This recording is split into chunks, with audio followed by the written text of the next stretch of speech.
Et si cet émouchet-là navigue, d'autres oiseaux font le bonheur des enfants grâce à un passionné. Jonathan Marteau a créé sa compagnie Animalier l'année dernière. Il se déplace dans différentes structures pour faire partager sa passion et alimenter des temps d'échange, notamment dans les écoles. Direction La Trimouille avec cet amoureux des bêtes et son parcours atypique. Briac Cavalin. Qu'est-ce que vous connaissez comme animaux qui volent? Oui. Un hibou, très bien. Alors le hibou, hop, il est là.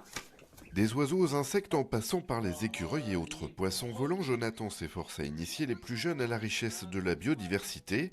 Aujourd'hui, son atelier porte sur l'exploration des principales caractéristiques ornithologiques.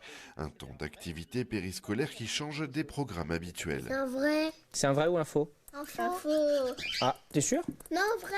Un vrai. Ouais, c'est un vrai. En discutant avec les enseignants, je me suis rendu compte que la difficulté pour eux principale pour venir nous voir, c'était le mode de déplacement, le bus notamment, qui coûte relativement cher, finalement plus cher que le tarif d'entrée dans la structure, mais aussi toutes les contraintes qui sont liées à Vigipirate, etc., et qui étaient réellement problématiques pour eux. Et donc j'ai eu l'idée effectivement de monter une structure d'animation et de pédagogie avec des animaux apprivoisés, mobiles, qui se déplaçaient directement dans les structures, et c'est comme ça que la compagnie Animalier est née. Et pour sa 4e intervention à l'école de la Trimouille, l'animateur soigneur et fauconnier a déplacé une quinzaine d'animaux. Un échantillon issu de son local zootechnique installé à Douadic depuis déjà un an. Une passion qu'il nourrit depuis l'acquisition de son premier couple d'oiseaux, obtenu dès l'âge de 12 ans. J'ai commencé avec des perruches, donc des perruches calopsides sont celles qu'on voit dans le fond là-bas, qui sont des perruches australiennes. J'en suis venu à faire reproduire mes oiseaux pour pouvoir en vendre quelques-uns, de manière à acheter les graines pour pouvoir nourrir mes reproducteurs. C'est comme ça que je me suis mis à l'élevage. Et quand on commence à apprivoiser des oiseaux, eh bien le top, je dirais, en tout cas moi, ce qui m'a attiré en fait, c'était la pratique de la fauconnerie. Et donc du coup, d'un point de vue professionnel, c'est ça que j'ai développé. Donc j'ai eu un parcours de fauconnier dans différentes structures. Au Géant du Ciel à Poitiers pour des spectacles d'oiseaux dans une petite structure des Ardennes.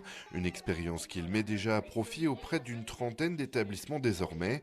Des écoles, des crèches, des instituts spécialisés type IME jusqu'aux maisons de retraite ou EHPAD.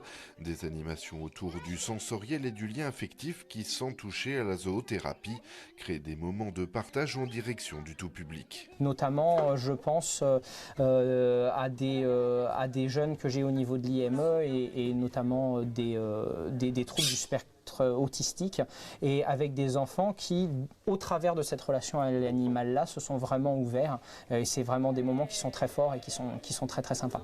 L'objectif de l'entrepreneur, c'est de réaliser 2 interventions et demie par semaine, le reste dédié aux soins des animaux, notamment des 80 oiseaux de sa partie élevage.